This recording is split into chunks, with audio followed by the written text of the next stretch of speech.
Hoje eu quis aproveitar que eu tô nos finalmente do relatório de qualificação do mestrado, pelo menos eu quero acreditar que eu tô nesses finalmente, e vim aqui contar o que funcionou e o que não funcionou no processo do começo do mestrado até a escrita desse relatório de qualificação.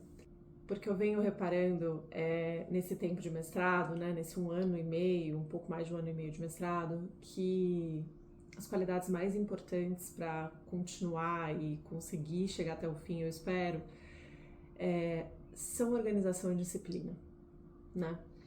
E eu comecei o mestrado sem saber como me organizar. Fui em busca de vários tutoriais, sei de gente que tem aplicativo para citação, aplicativo para artigo, aplicativo para fichamento. E fiquei ensaiando como é que eu ia fazer, né?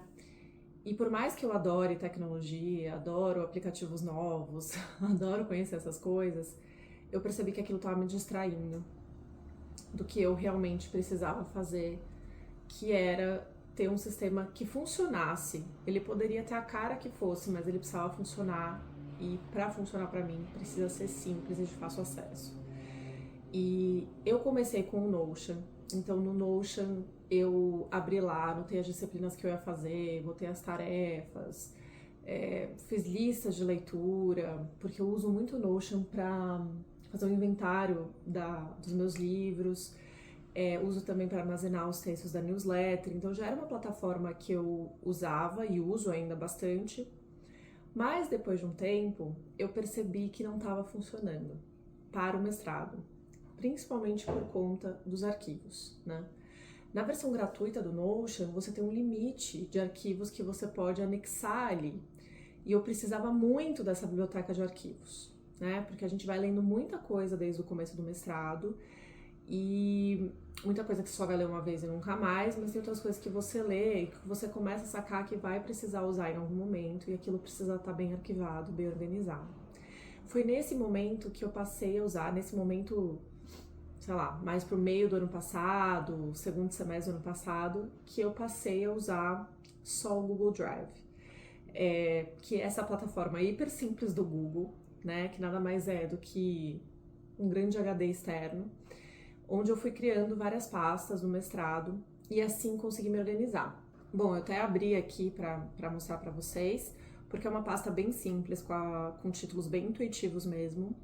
Então tem essa pesquisa da Sally Rooney, que é o que eu tô pesquisando, né? Então abrindo esse parênteses, eu tô pesquisando o romance Pessoas Normais, da Sally Rooney. E eu tô nessa fase de qualificação que você precisa entregar, pelo menos conforme eu combinei com a minha orientadora, 2 capítulos, um primeiro de introdução e um segundo que é uma análise do romance em si, claro, com as lentes teóricas que eu escolhi, e além disso tem uma parte burocrática do relatório de qualificação. Então é nesse momento que eu tô realmente escrevendo algo que vai fazer parte da minha dissertação. Porque quem fez mestrado, doutorado, sabe, a gente passa um tempo fazendo outras coisas no mestrado, fazendo disciplinas que não necessariamente têm a ver com a nossa pesquisa. Então a gente passa um tempo sem escrever e de repente a gente sai escrevendo como louco a nossa dissertação, né? Então, para além dessa pasta da pesquisa, tem essa com certificados de eventos que eu participei, tem também uma pasta com as disciplinas, né, e os cursos livres que eu fiz durante a pesquisa. E isso é muito importante porque nesse relatório de qualificação eu tenho que colocar um memorial dessas disciplinas. Então lá eu tenho que colocar a ementa da disciplina, né, com a bibliografia e tal, e fazer um breve comentário sobre o que eu achei. Aqui também tem uma pastinha do grupo de pesquisa, porque quando você entra no mestrado, você faz parte também de um grupo de pesquisa, você tem colegas que dividem com você a pesquisa deles, a gente lê textos juntos, é bem interessante. E aqui tem uma pasta de teóricos em geral.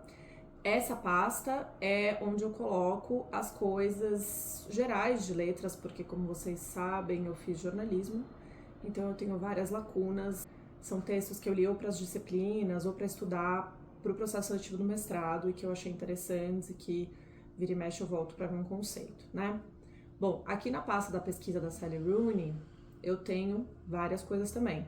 Então eu tenho uma pastinha onde eu venho escrevendo o rascunho da dissertação, né, que são esses capítulos que eu vou entregar na qualificação.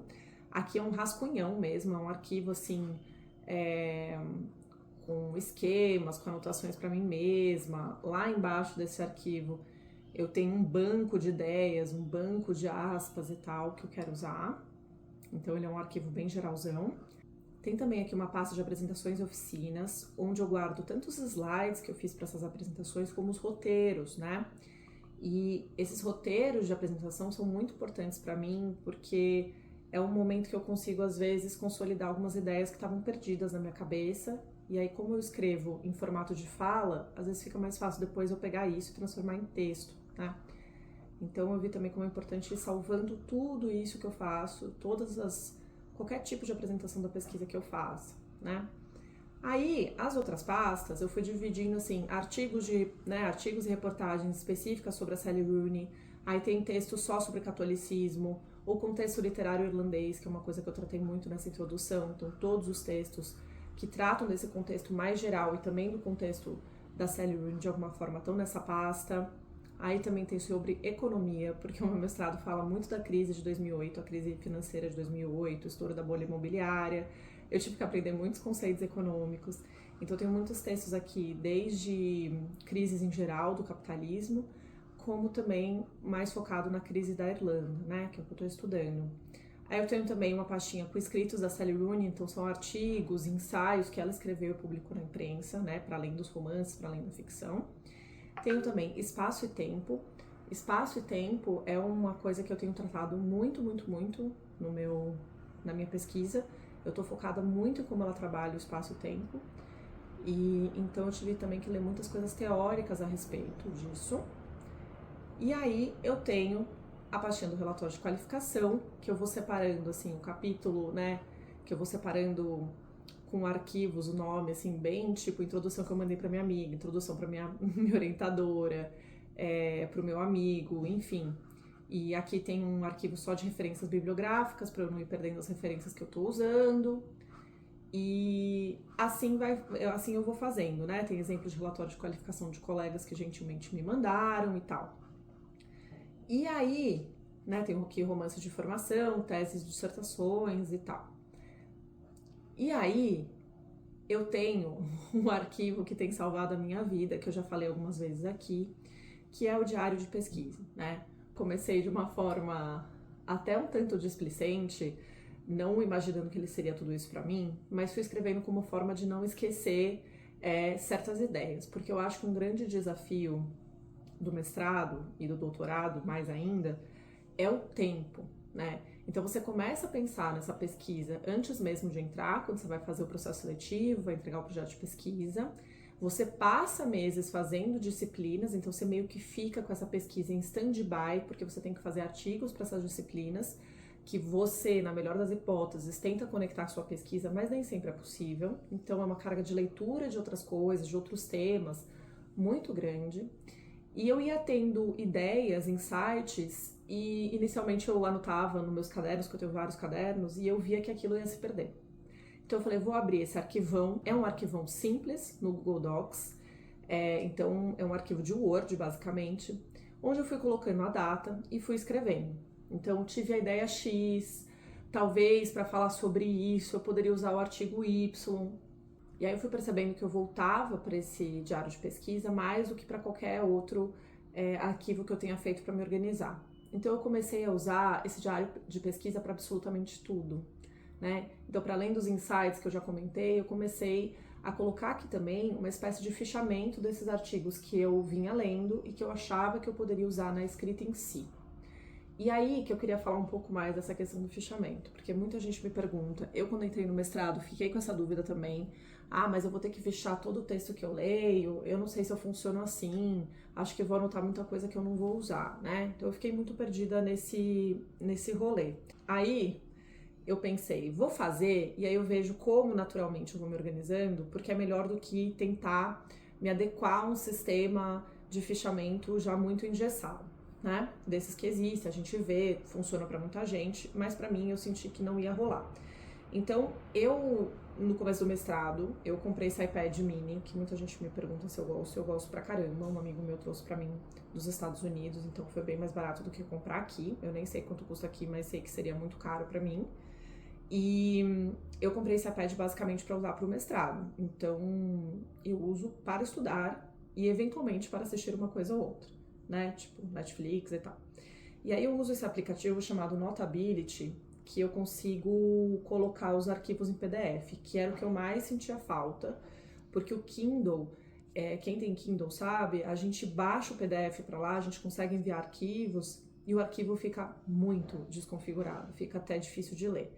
Então eu decidi comprar o iPad basicamente para ler PDF. Eu sei que parece uma loucura, mas depois eu vi que ele usa para mim, que ele serve para mim para muitas coisas para além disso, graças a Deus. E o que eu faço é baixar os arquivos que eu preciso para pesquisa. Eu leio, a leitura é muito, a gente vê que fica super bem organizado, né? Tá formatado exatamente como o PDF veio formatado.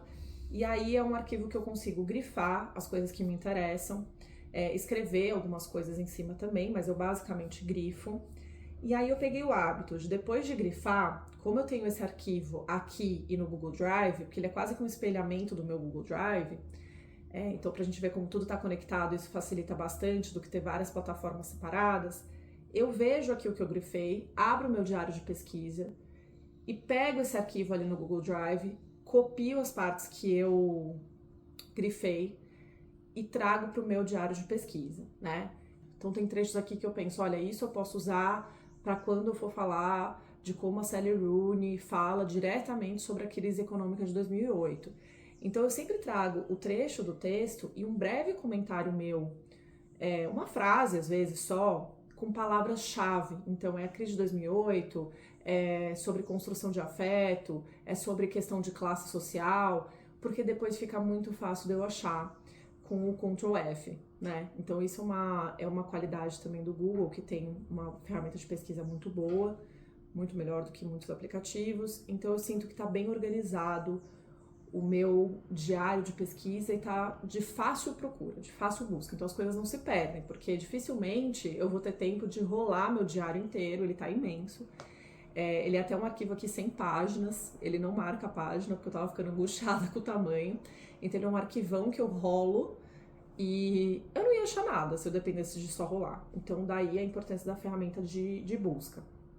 Então isso tem funcionado muito bem para mim. Bom, aproveitando que eu tô falando de leitura de artigo, de fichamento, uma coisa que não funcionou para mim foi fazer uma lista do que eu deveria ler numa ordem específica. Eu tentei fazer isso, fiz até uma listinha no Notion que ficou super bonitinha, mas eu vi que eu não estava nunca respeitando ela.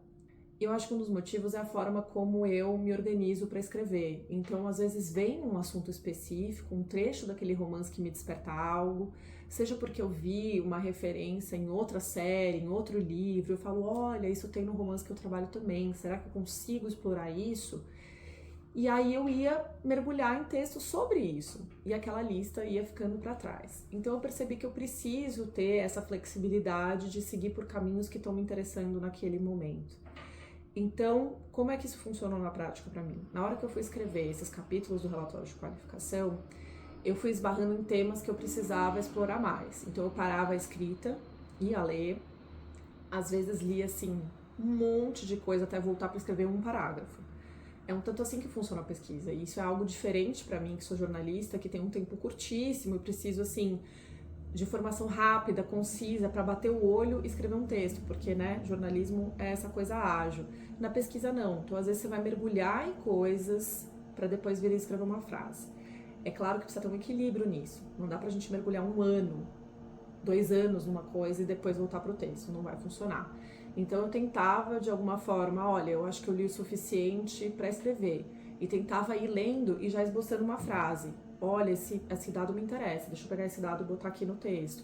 E ia fazendo. E se eu esbarrava nesses textos, nesses artigos, nesses livros, em assuntos para outras coisas que eu sabia que eu ia usar no futuro, eu já trazia ele para o diário de pesquisa. Então, tô lendo sobre crise econômica, mas de repente ele falou aqui sobre famílias na cultura irlandesa. Pô, eu quero tratar desse assunto. Eu já pego, já selecionava e trazia para o diário de pesquisa para eu não ter que depois ficar relendo de novo o artigo, né? Então, assim, por mais que eu não tenha feito um fichamento mais formal, mais tradicional, vamos assim dizer, eu tentei aproveitar os artigos de uma maneira que eu não precise ficar indo e voltando o tempo inteiro. E voltar, de vez em quando a gente sempre volta, mas o tempo inteiro não seria produtivo e também não dá para ficar nesse vai e vem até o fim da pesquisa, né? Então foi assim mais ou menos que eu fiz de fichamento de artigos.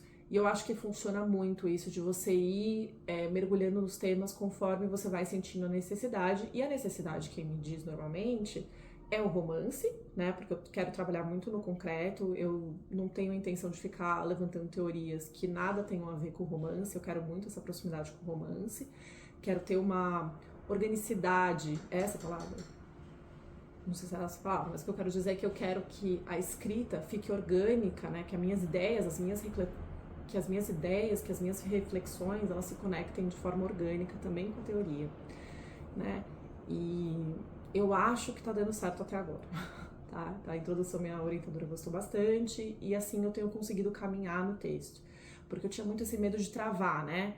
Vou ler tudo, vou ler 100 artigos, 20 livros e só depois escrever, como é que eu vou organizar tudo isso? Eu achei que ia ser demais, então pra mim funcionou ir mesclando, né? Escreve um pouco, lê um pouco, escreve um pouco, lê um pouco, isso deu certo. Bom, algumas pessoas me mandaram perguntas aqui. Nossa, como ficou escuro aqui. Bom, vamos contar com a luz aqui do computador, porque hoje é um dia frio e chuvoso aqui em São Paulo. Bom, eu vou começar com a pergunta da Maíra, que escreve uma das newsletters que eu mais gosto, que é Café com Caos. E ela perguntou como é que faz pra gente não perder o interesse naquilo que a gente tá pesquisando ou querer mudar o tema todo mês. Sofria com isso no mestrado.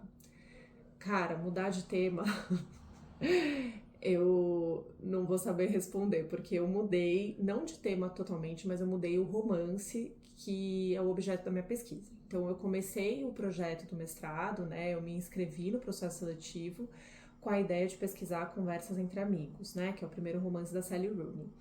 E eu ia pesquisar já vinculado à crise de 2008. Mas, ao longo do mestrado, né, nesse primeiro semestre, na verdade, eu fiz uma disciplina que chamava Memória e Ficção, e a gente estudou muito sobre como a memória ela se forma por vários meios, né? E um desses meios são os lugares. Esses lugares de memória, que podem ser ruínas, que podem ser museus, monumentos.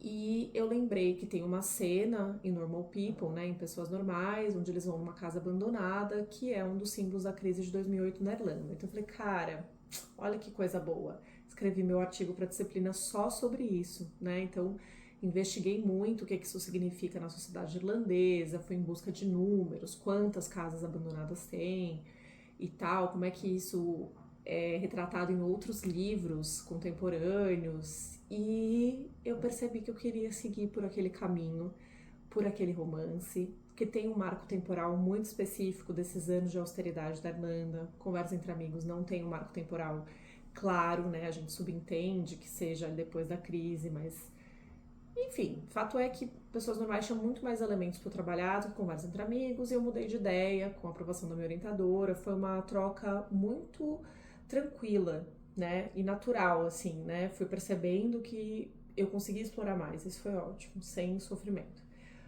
Agora, sobre não perder interesse naquilo que a gente está pesquisando, eu acho que tem fases, né? Tem fases que a gente tá muito empolgada, que a gente tá com ideias, e que aí eu saio correndo para escrever, escrevo pequenas entradas no diário de pesquisa, ou tô muito empolgada para escrever longos trechos, né, desses capítulos, e tem outros momentos que eu tô saturada do tema. Então, eu realmente tento me distrair com outras coisas. Eu não sou uma pessoa que consegue só ficar no mesmo tema muito tempo. Eu digo isso porque, assim, eu sei que tem gente que entra no mestrado, doutorado e realmente não consegue ler outras coisas para além da pesquisa. Isso porque tem muita carga de leitura ou porque a pessoa não tá com cabeça para outras coisas mesmo, né? Tá tão envolvida naquilo que não consegue se conectar com outras coisas para além da pesquisa.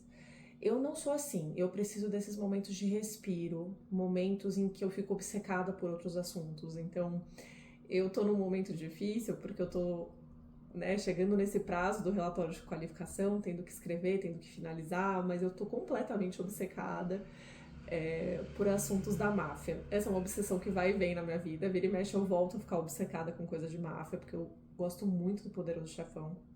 E aí eu decidi reassistir Os Sopranos.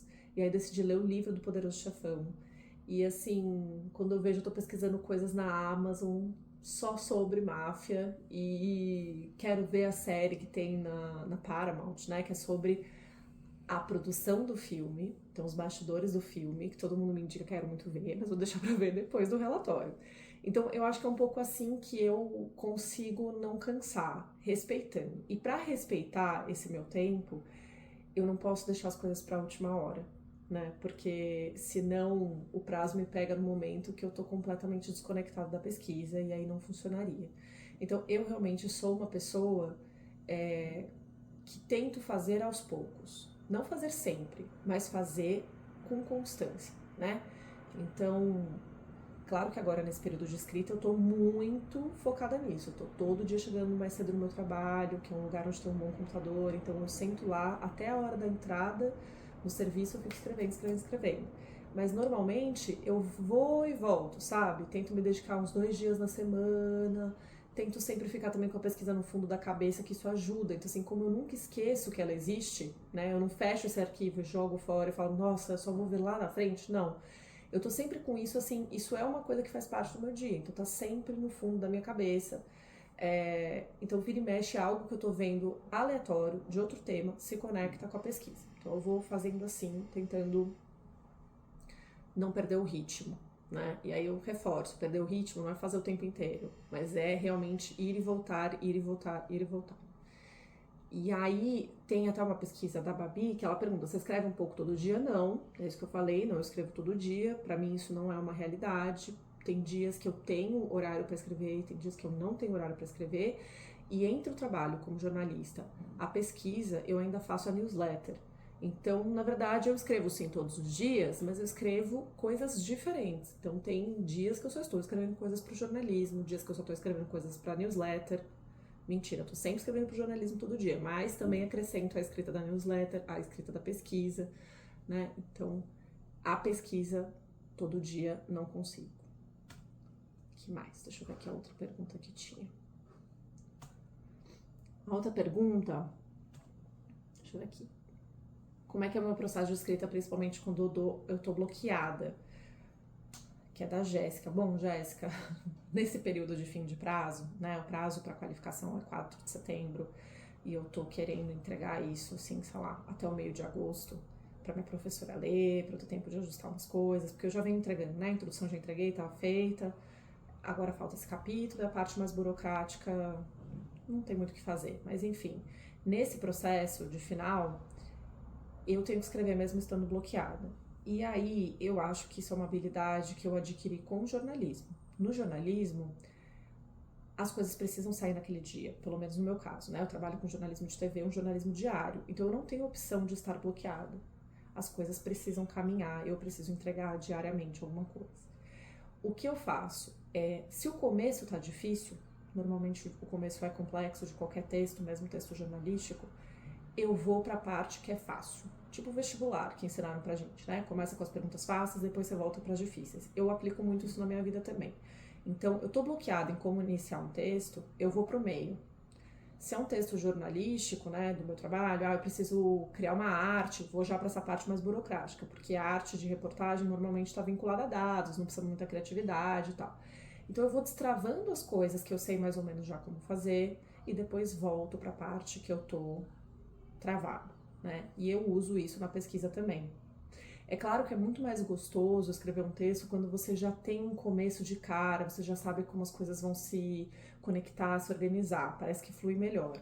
Mas a realidade é que isso nem sempre acontece, as coisas precisam ser feitas. E eu acredito muito em disciplina, muito em sentar a bunda para fazer, mesmo quando você está sem vontade. Isso para o trabalho CLT, como para projetos pessoais, na verdade mais ainda para projetos pessoais, porque eu acho que tem uma ideia assim que quando é para mim, eu vou fazer só quando eu estiver inspirada, porque a coisa sai melhor. Eu entendo, mas eu acho que se é algo que a gente quer tanto fazer e gosta de fazer e quer ver feito, quer ver publicado, quer ver, sei lá, finalizado, a gente tem que se esforçar um pouco. E tem muita coisa boa que sai nesses dias que eu acho que não vai sair nada, né? Então, assim, o que eu faço quando eu tô muito extravadona mesmo, tô enjoada daquele texto do mestrado, não tô nem querendo olhar para aquele arquivo, eu abro aquele texto e começo a organizar outras coisas. Então eu organizo as notas de rodapé, eu organizo as referências, eu releio algumas coisas e reedito. E aí me parece que naturalmente vai voltando o interesse, vão voltando algumas ideias, e eu sento e escrevo, né? Então esse negócio de retornar, ainda que não todo dia, ainda que não empolgada, mas retornar e ver o que sai, eu acho que é importantíssimo para isso. Tem uma pergunta aqui que eu acho que eu respondi, mas eu acho que ela é boa para a gente falar de uma outra coisa, que a pergunta é assim: como é que eu organizei os estudos do referencial teórico até a escrita, né? Acho que eu falei um pouco ali de como eu fui lendo, fichando, botando no diário de pesquisa e depois usando no texto. Mas uma coisa que me perguntam bastante é como é que a gente chega nesses artigos, né? E cara, é chafurdando na internet, é conversando com outras pessoas e conforme passa o tempo no mestrado, na pesquisa, vai ficando ainda mais fácil.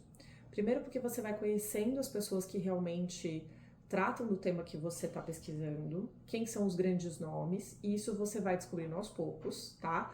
A sua orientadora vai te dar umas dicas, seus colegas vão te dar umas dicas, mas nada supera a experiência da pesquisa, o tempo da pesquisa. Você vai lendo uma coisa aqui, você vê que o fulano mencionou o ciclano, aí o outro também mencionou o ciclano, o outro também mencionou o ciclano, aí você fala, bom, acho que eu preciso ler esse ciclano. Você vai ler esse ciclano, aí você vai descobrir que esse ciclano, na verdade, bebeu água do outro fulano, você vai lá no outro fulano. Claro, quando necessário, às vezes tem conceitos que você vai tratar na pesquisa que não são os principais conceitos da sua pesquisa, então uma explicação resumida vai te bastar. Mas outros, você vai mergulhar em águas tão profundas que você não vai nem saber como é que você chegou lá. Acontece muito comigo isso. Então, é essa coisa de ser curioso e ficar fuçando mesmo. No meu caso, eu procuro bastante coisa naquela aba Google Acadêmico, que aí ele pesquisa vários artigos. Tem outros sites especializados em artigos científicos, eu não vou nem elencar todos aqui porque é muita coisa. Mas o que eu faço de tempos em tempos, colocar no Google palavra-chave da minha pesquisa e ver se aparece algo novo do que eu já olhei, né? Eu fico atenta também ao banco de tese das universidades. Aqui no Brasil, a Cellurune está começando a ser pesquisada, então tem alguns colegas meus que já pesquisam. Eu fico de olho nisso também, leio de colegas. Quando alguém me manda uma mensagem e fala, estou pesquisando também, eu sempre pergunto o que é, para ficar de olho, para saber que tipo de pesquisa está sendo feita. Isso é muito importante. E fico muito de olho nas reportagens e resenhas sobre a Sally Rooney. É claro que agora, que já faz um tempo que ela lançou o último romance, não aparece coisa sempre. Mas vira e mexe, ela é entrevistada em algum lugar, ou ela, desde entrevista em texto mesmo, como entrevista em vídeo, eu vejo essas entrevistas em vídeo e decupo na medida do possível. Decupar, não sei se é um termo que todo mundo usa, mas a gente usa no jornalismo, que é transcrever. Então, para eu não ter que ficar indo e voltando naquele vídeo toda hora, imagina, eu lembro que naquela entrevista ela falou isso. Eu ouço a entrevista, volto para os trechos principais que interessam a minha pesquisa, transcrevo, deixo isso também arquivado em documentos lá no meu Google Drive. E eu tenho usado bastante isso na escrita, tá? Porque a Sally Rooney disse coisas muito interessantes nos eventos de divulgação de pessoas normais, que ela foi a muitos desses eventos, muitos foram televisionados, foram gravados, estão no YouTube, tem podcasts que ela participa. Então, essas mídias, para além do texto, também têm me ajudado bastante. Eu acho que fica uma composição interessante, principalmente no caso de uma autora contemporânea que a gente ainda não tem ainda uma grande bibliografia sobre ela, muita gente estudando ela, né? Uma coisa que está começando. Lá fora tem muito mais, mas aqui no Brasil está começando. Até por isso que eu achei interessante fazer a pesquisa sobre ela, porque eu acho que daqui para frente vai ter muita coisa. Ela é uma autora muito pop, né? Foi escolhida como uma das 100 pessoas mais influentes pela revista Time. Então, assim, a tendência é que ela, se ela continuar ainda mais publicando mais livros, é que a gente fique cada vez com mais material sobre ela. Então, eu acho que esses são os temas principais. Se você tiver alguma dúvida, quiser me mandar alguma ideia para explorar melhor dessa organização, porque eu tentei fazer uma visão um pouco mais ampla do que tem sido esse processo de pesquisa, leitura e escrita, né? Então é isso. Espero que esse vídeo não tenha ficado muito escuro e nem um áudio muito maluco, porque eu estou gravando com meus fones e eu sinto que ele está captando muito do ambiente. Mas é isso, pessoal. Aproveitei este momento que meu filho está com a minha mãe para gravar esse vídeo. Então valorizem. Um beijo!